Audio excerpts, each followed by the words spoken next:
Hi, my name is Anna. I'm 20 years old and I am a sophomore at Augustana College. I'm majoring in elementary education and I was also diagnosed at 20 years old with autism spectrum disorder, or ASD. So today I'm going to be sharing some of my top tips for ways you can support an autistic loved one, and hopefully these can help you to make some accommodations for autistic people in your life. Tip number one, do some research. So, the first step in learning to support autistic people in your life is to do some research and to learn about what autism is. If you think that maybe you have some misconceptions, misinformation, or you really just don't know what autism is or what autism looks like in individuals, then I think that it's time for you to read some articles, watch some videos, educate yourself about what autism is so that you can learn more about the autistic community and you can learn more about how to support those individuals in your life who are autistic. So there are a couple resources that I can point you towards, one of which being YouTube. So I recommend lots of YouTube videos. I think that this is a great way for autistic individuals to share their perspective with allistic individuals, aka non-autistic people. So it's just honestly a great way for people to interact with the community and to learn about autism from the perspective of somebody with autism. So one of the phrases that you see a lot in the autistic community is nothing about me without me. And so basically what that means is we don't want, as autistic people, a bunch of information that is out there by neurotypicals. We want our own voices to be heard, and we want to share our information about our experiences and our lives and our perspectives. And so I think that it's really beneficial to watch these YouTube videos, to engage with educational content. I can recommend a couple in specific. Olivia Hobbs does really great YouTube videos about autistic individuals, specifically females with autism. The same as Paige Layel. She debunks a lot of myths about autism. She does lots of videos about reacting to autism in social media and the portrayals of autism. And then as well as Mom on the Spectrum, her videos are super educational and interesting. She's done some relationship videos that have been super helpful to me as well. I can also recommend the website Embrace-Autism. They were super helpful for me when I was in the pre-diagnosis phase and I was suspecting that I was autistic. They have a super great collection of resources of quizzes that you can take that might guide you in the direction of, do you think you're autistic? Here are some examples of things that autistic individuals do. Do you think that you relate to these things? And I could compare my quiz results with my neurotypical friends, and when my scores were much higher than theirs, it was sort of a sign to me that maybe something was up. So I thought that that was super helpful. They also do lots of articles and they have resources to help people get diagnosed virtually as well if you aren't able to get access to a doctor near you. So that's a super great website. I can also recommend just giving things a good old-fashioned Google. If you have some unanswered questions, it's a really good place to start. You can start with Google, just regular Google Scholar. You can look at some journals of medicine. There are lots of things that are published, research studies that are accessible to the general public. That's where I started when I was in my research phase, learning a lot about autism. Just keep in mind when you are looking for reputable sources, you want to try and find things that are written by autistic individuals, things that are produced by people who actually have autism. The reason why you want to do this is because of this phrase that we have in the autistic community that is nothing about us without us. And so basically what it means is we don't want other people who aren't autistic, who are neurotypical, to tell us about the autistic experience. We as autistic individuals want to be able to share our own perspectives of what it's like to live with autism. And so because we are the ones who are having this lived experience, it is our perspective that can be the most helpful for you in getting that insight and learning about what autism really is. Tip number 2 for supporting autistic individuals in your life is to ask them directly what they want or need.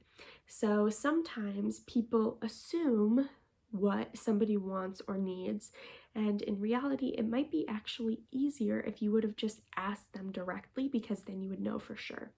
So say that I'm an autistic individual and my friends know that I have autism, and maybe they know that I have sensory issues.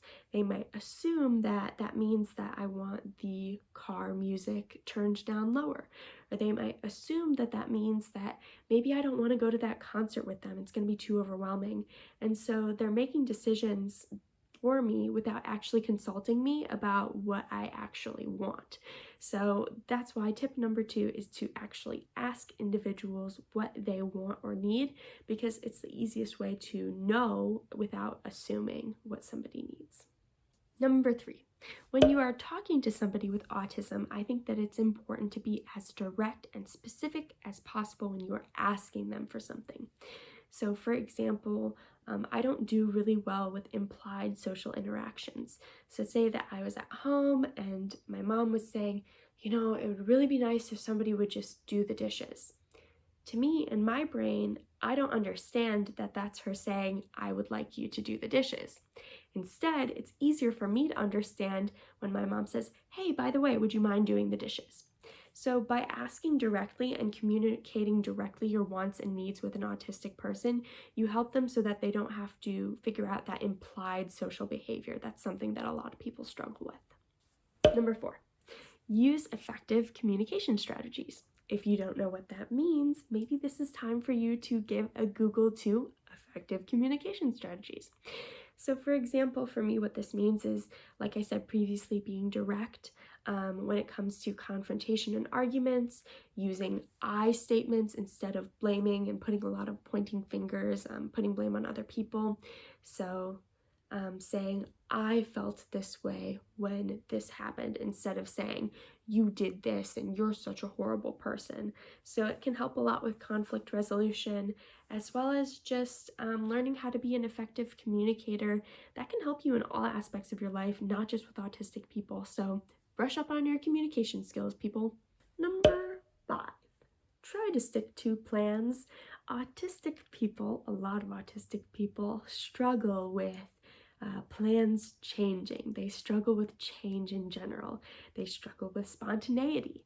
So this can mean that if you're the type of person that's maybe really flaky or sort of backs out of plans a lot of the time, doesn't stick to their promises, or might make plans without really intending to carry them out, that can be super difficult for someone like me who's autistic, because I want to know exactly what's happening, when it's happening.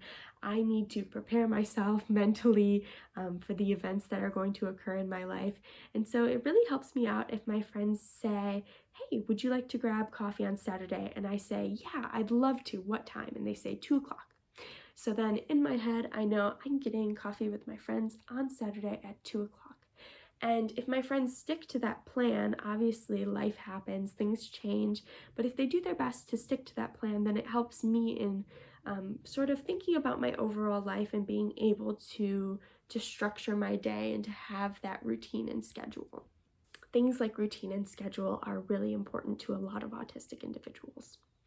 And like I said, plans change, life happens, but it can help your autistic friends if you are doing your best to stick to plans and to not be flaky, to be consistent for them. Those are all super great things for autistic people. Number 6. This one's a little bit specific to me, but I think that it applies to lots of other autistic individuals as well. But something that helps me a lot is when I am previewed for activities. So for example, what this might look like is maybe I am sitting down for breakfast with my friend and they're saying, okay, this is what my day is going to look like. I'm planning on going to do my homework. I think that I'm going to get lunch afterwards. I want to do my laundry, and then I have to run an errand, and so I'm going to be going to the store. How about you? And then they can ask me and give me that opportunity to vocalize and to speak out loud my plan for the day. And then this helps me because it can help me figure out, like, where do I fit into my friends' days? Like, when can I make time for the both of us together? If we're doing activities together, this can be super helpful because it's sort of like giving an itinerary of what's going to be happening. So say that I am taking maybe a weekend trip with my friend, they can give me a rundown of exactly what they're expecting to happen, and so that it can help me mentally prepare for all of those events. Saying things like, oh, I was planning on us eating around this time. and maybe around this time we could consider going out to this store.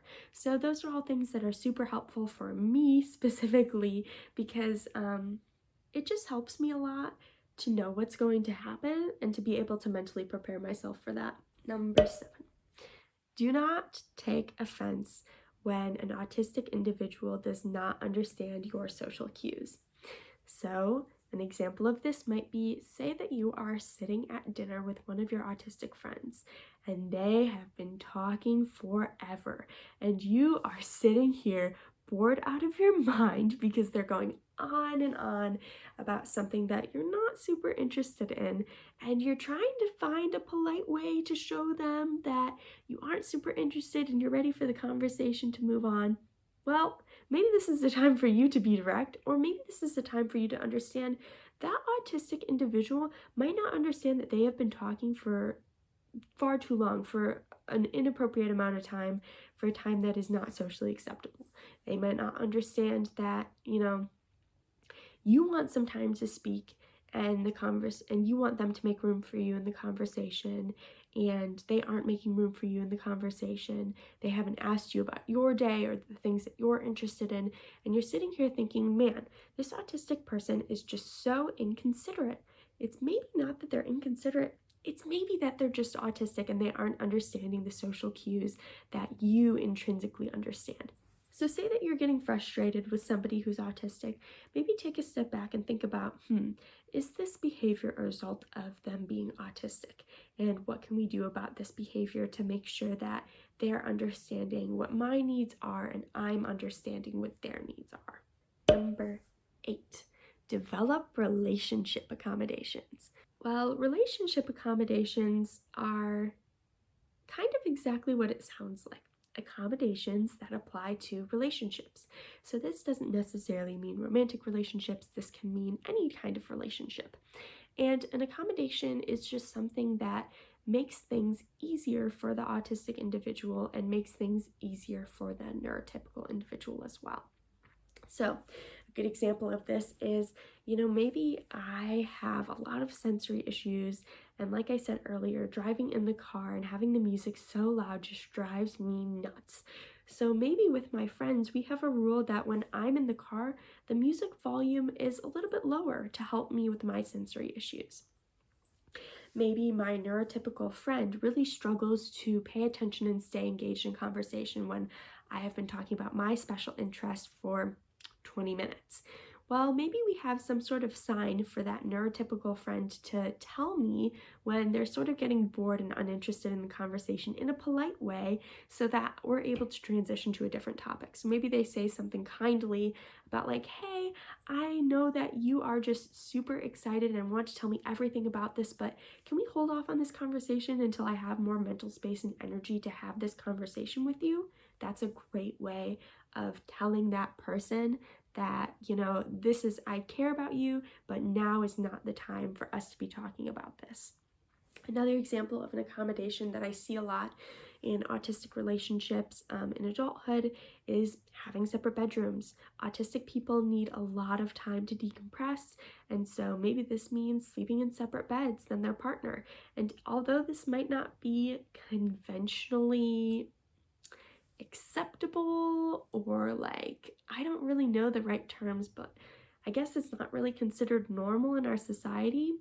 But also, who cares if you're doing what you need in order to be best supported in your relationship?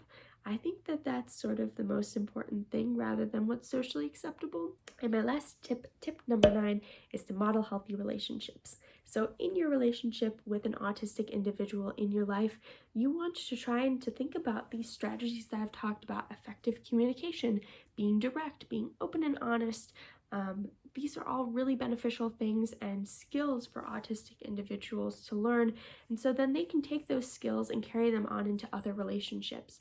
I know that a lot of people who are autistic struggle with expectations in relationships and not really knowing what is appropriate and what's not appropriate. So maybe this means having a more open and honest conversation with the autistic individuals in your life about your relationship with them, talking to them about your values, talking to them about your boundaries, having conversations about your friendship and why you value it, the things that are going really well, and maybe also having conversations about the things that don't go well or bad relationships that you have in your life that weren't supportive or weren't healthy for you.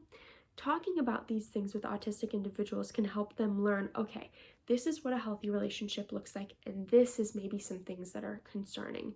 And so then they can take those skills and those understandings and apply them to novel situations and new relationships that they have in their life so that they are less susceptible to be in unhealthy situations where they are manipulated or abused. Unfortunately, autistic individuals are a lot more susceptible because of their social naivety to be abused. And so that's super unfortunate, and we want to try and prevent that as much as possible. And so part of preventing that is educating autistic people about healthy relationships. So, those are all the tips that I have for how you can support an autistic individual in your life. I hope that they were helpful to you, and please feel free to share these tips with others in your life so that we can all learn to better support each other. Bye!